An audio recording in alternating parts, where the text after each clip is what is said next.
is Chef Xavier Mercado. My advocacy is to preserve yung Ilocano cuisines and Filipino foods globally.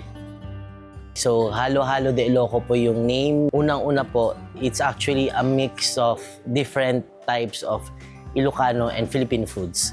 And of course, kasama din po dyan yung halo-halo or yung panghimagas natin na halo-halo dessert po.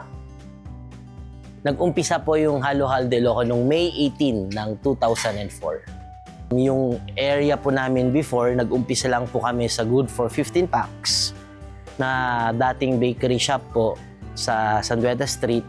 So, nung napansin ko or na-realize ko na parang konti lang yung ma-accommodate namin, nilipat ko po siya sa family house namin, which is umabot po siya ng good for 50 to 60 packs.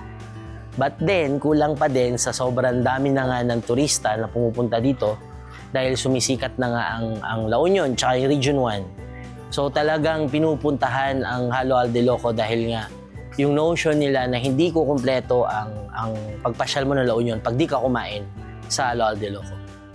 Mahilig po talaga akong magluto and mahilig kumain, mahilig mag-travel. Sa kata-travel ko outside the country and outside La Union or Region 1, na-realize ko to travel my own province.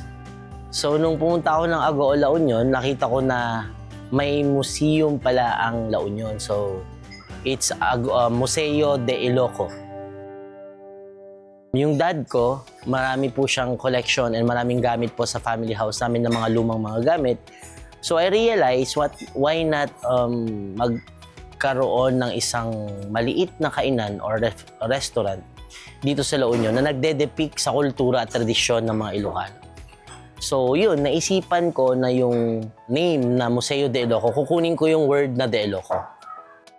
Dahil nga po, ang La Union ay halo-halong kultura, halo-halong tradisyon, pinagsama-sama ko tong halo-halo na to. So, sa culture, sa arts, sa tradition, napapalibutan po ang La Union ng dagat. So, ipag naririnig natin ang dagat, so ibig sabihin seafood.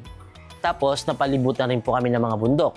So, ibig sabihin din po, andyan po yung mga fruit-bearing trees, mga vegetables na pwede pong iserve natin. Tinutulungan din po natin yung mga maliliit po natin mga negosyante. And of course, at the same time, we are also helping yung mga local farmers and yung mga fishermen po dito sa province of La Union.